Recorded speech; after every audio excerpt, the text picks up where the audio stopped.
Noel Gallagher. In a comedic article posted by the Rolling Stone detailing the extensive list of things that Gallagher has been mad at, there's a quote of him outlining his violent wishes for the royal family. The singer stated, "I wouldn't wish that the royal family dead, just seriously maimed. I'd take a couple legs off." Colin Firth. Despite having done an outstanding job portraying Queen Elizabeth II's father in the King's Speech, the actor has previously spoken up about his doubts with the nature of the royal family. During a CNN interview, Firth highlighted how despite their good morals, he just couldn't agree with the totalitarian way in which the royals came into power. The actor stated, "I really like voting, it's one of my favorite things," before later adding how unelected bodies were a problem for him.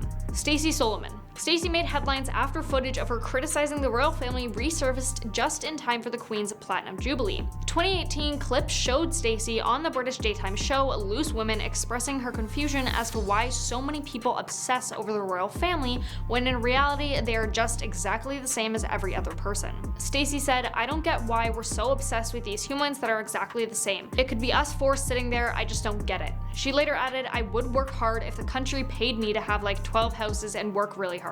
Eddie Izzard. Back in 2014, she spoke up about her disagreement on hereditary privilege to The Independent as she made her claims against the royal family. Eddie stated, "I'm not into monarchy. Hereditary privilege is crazy to me.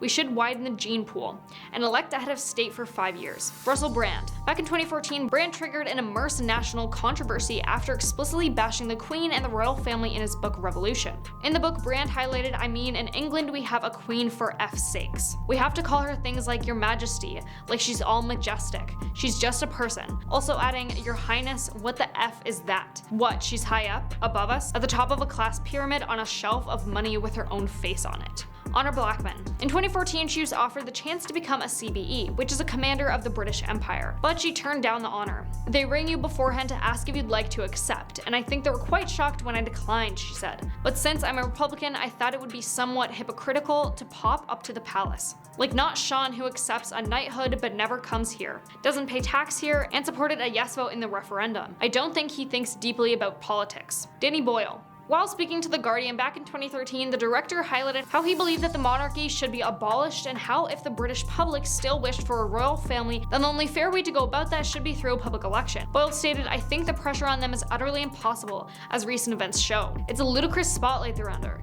You can still have a royal family if you like, but actually have an elected head of state." Jeremy Corbyn. He was overwhelmed by the media in 2015 after he refused to sing God Save the Queen during a Battle of Britain memorial event. In 2017, an old interview was unearthed in which he called for the royal family to be dissolved. "I think it's time that we just moved on and said, when the Queen completes her reign, wouldn't that be an appropriate time to call it a day and have an elected head of state," he told GMTV. Johnny Marr. In a 2011 interview with NME magazine, Marr said that he has a few problems with the monarchy, from serious to less serious. One thing about the Queen that bugs Marr, her resting bleach face. Why did she have to deal with her subjects with such a dour face? Surely her life can't be that hard, he said. When asked if he'd accept an honor or title from Her Majesty, such as knighthood or being named a member of the Order of the British Empire, Marr replied, "F no." Lastly, Daniel Radcliffe. A 2017 interview with the Daily Beast, he stated that his patronism had nothing to do with the royals. Radcliffe stated, "I'm not a royalist, not at all. I'm definitely a Republican in the British sense of the word.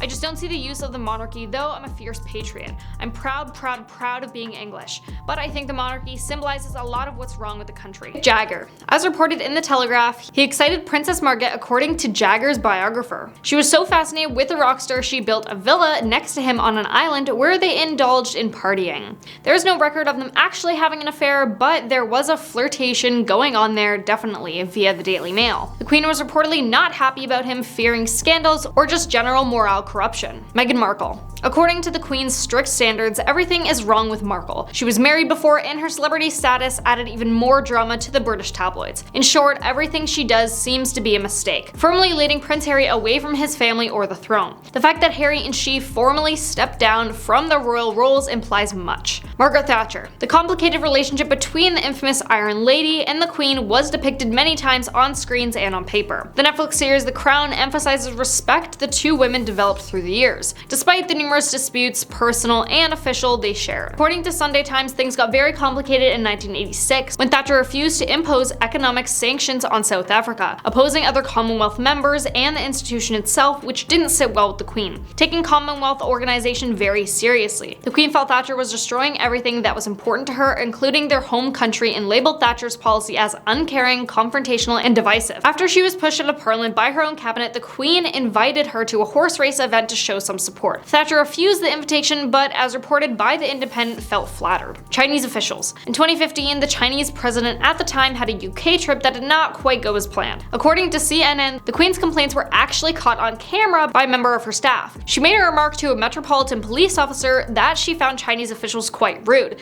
especially during their talk with British Ambassador Barbara Woodward. Jacqueline Kennedy. Dislike between Queen Elizabeth II and Jacqueline was reciprocal, with both ladies being suspicious towards each other. Problems started in 1961 when the Kennedy couple visited Buckingham Palace and allegedly made some harsh comments about the appearance of the palace and the Queen herself. Jacqueline found the Queen's attire modest and not in line with the latest fashion, while to her, the palace seemed outdated and worn out. But the conflict was stirred before the two women even met. They disputed over the guest list at the protocol dinner. Jacqueline wanted to bring her sister, divorcee Princess Li, which did not sit well with the Queen, who opposed any kind of separation between married couples. Li did attend the dinner at the end, but as a way of retaliation, the Queen withheld invitations for Princess Margaret and Princess Marina, both of whom Jacqueline was eager to meet. She stated that she felt uncomfortable throughout the dinner, thinking, quote, "The Queen resented me."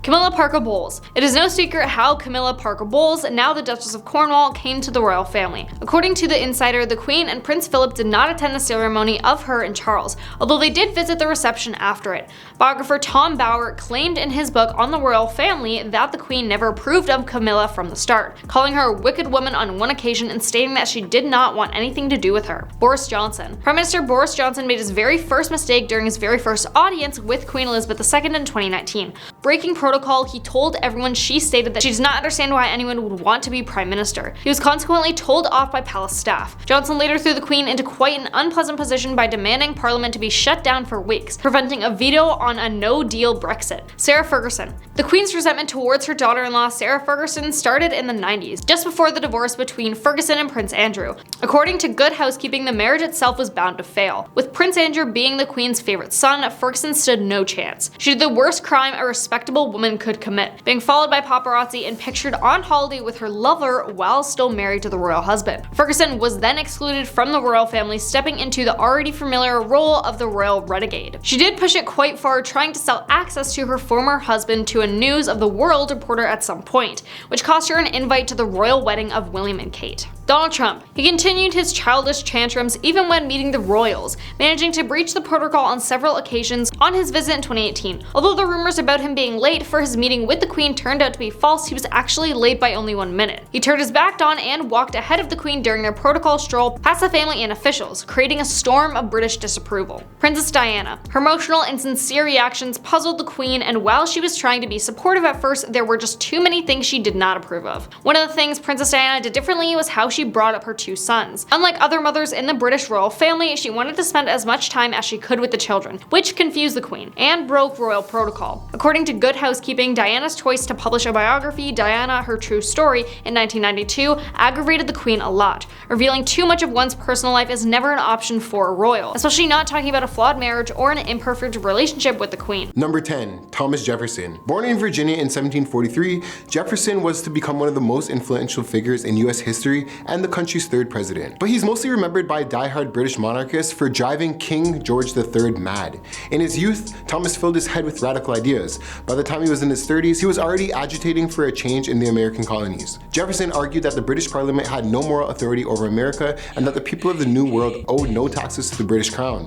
When things turned sour, he blamed the ensuing War of Independence on George III. Number 9. Wendy Williams. The daytime talk show host told her viewers that Meghan will regret cutting off her dad, Thomas, from seeing his 2 grandchildren. Wendy supported Thomas when she spoke to the press, claiming, "I'm Team Thomas on the particular thing. He's an old man, he's apparently not well, he goes in and out of swollen ankles, he doesn't look really good at 76. He's got 2 grandchildren that he'll never meet. Meghan does not have to accept him all the way in her family, but maybe a little hideout one day in Malibu and invite him over with no press involved would be nice." Number 8. Bethany Frankel. The Real Housewives of New York City star criticized Markle in response to a Twitter user who suggested the Duchess was treated unfairly by the palace and press following that infamous Oprah interview. Cry me a river, Frankel tweeted. The flight of being a game show host, fairly unknown actress, to suffering in a palace with tiaras and 7-figure weddings for 2 whole years to being a household name. Number 7. Walt Disney. Disney's first feature-length film, Snow White and the Seven Dwarfs, set the template in 1937. Snow is a lonely princess waiting for her prince. She likes to sing and brush the floor and smile at bluebirds,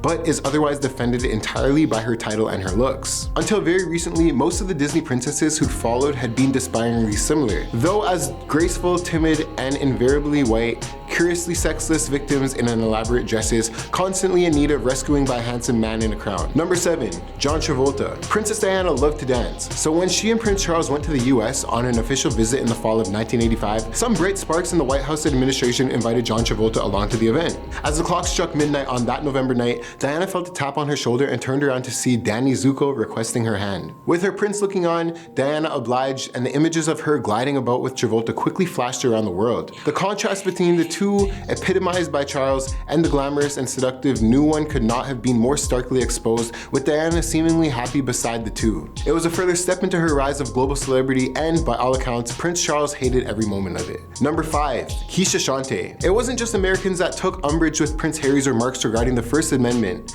Keisha Shante, host of Entertainment Tonight Canada, also joined the likes of Meghan McCain and Sean Hannity by attacking the prince for commenting on an issue he fully admitted he knew little about on a podcast, Armchair Expert. The presenter, who resides in the United States, told ET Canada viewers, "You have to respect the laws and constitution. I think it's strange to be upset over paparazzi given the very public life that he's lived in the UK his whole life. It is strange to me because you have this life and you chose to move to LA. I live in LA. This town is completely insane and it's a beast when it comes to paparazzi and a beast when it comes to the press." Shante then offered some advice for the Duke of Sussex. Essentially, stay in your lane. Number 4. Candace Owens. Another American talk show host and political commentator on the hate train is Candace Owens, who also chooses Twitter as her preferred platform for trolling. Owens shared her opinion on Meghan Markle and Harry's decision to leave the royal family and move to the US. Isolating an individual away from their family and friends, using suicide threats to get what you want, these are classic signs of an emotionally abusive relationship, but we aren't supposed to suspend rationality because of racism. She added, "Dear Harry, Meghan is not the victim, you are." Number 3. Sharon Osbourne. I'm with you, I stand by you. People forget that you're paid for your opinion and that you're just speaking your truth. Sharon Osbourne made it crystal clear whose corner she was fighting for during the extremely one-sided Piers Morgan vs. Meghan Markle battle, with a tweet defending her former America's Got Talent colleague. And the backlash she suffered for supporting Morgan's behavior on the set of Good Morning Britain didn't appear to deter the one-time rock manager either. Meghan Markle. Markle was just what the royal family needed. A smart, mixed-race woman with modern values and concerns, a strong identity, and her own independent career. As such, in retrospect, matters were probably doomed from the start, as the press focused on her dysfunctional and attention-seeking father, and the usual suspects in the British media began to snipe at her for having the audacity to do things in her own way. Pressure began to build on the couple. Following the very private birth of baby Archie, the mood in Britain press turned increasingly sour. How dare Meghan not offer up pictures of her child to raise the circulation of the nation's tabloids? Number 1. Princess Diana. The feud between Princess Diana and Prince Charles got pretty nasty. As soon as they got married in 1981, they started having marital problems, eventually separating in 1992. After the divorce, Diana gave the press recordings that revealed infidelity and her attempt to take her own life. These are secrets no one knew about Prince Diana until after her death. Obviously, all the drama between the Prince and Princess of Wales didn't make Queen Elizabeth very happy either. Princess Diana would reveal much more information about her rocky relationship with Prince Charles during an interview. Extremely upset, the Queen sent a letter to Diana requesting that she divorce her son, which was eventually granted in 1996. Daniel Radcliffe. Everyone's favorite wizard not only has a distaste for Meghan Markle, but dislikes the whole royal family as well. He willingly confessed many times that he doesn't agree on the whole country's appreciation for the royal family. Daniel said that even though he is a patriot by heart, he doesn't understand the need for monarchy. Prince Andrew. After Meghan's much talked about engagement to Prince Harry, she was officially invited to meet the royal family members. While Queen Elizabeth and Prince Philip were warm and welcoming to the princess, Prince Andrew showcased quite the opposite behavior. A source informed that he portrayed dislike for Meghan compared to the other royal family members, and it was very noticeable. Chrissy Swan.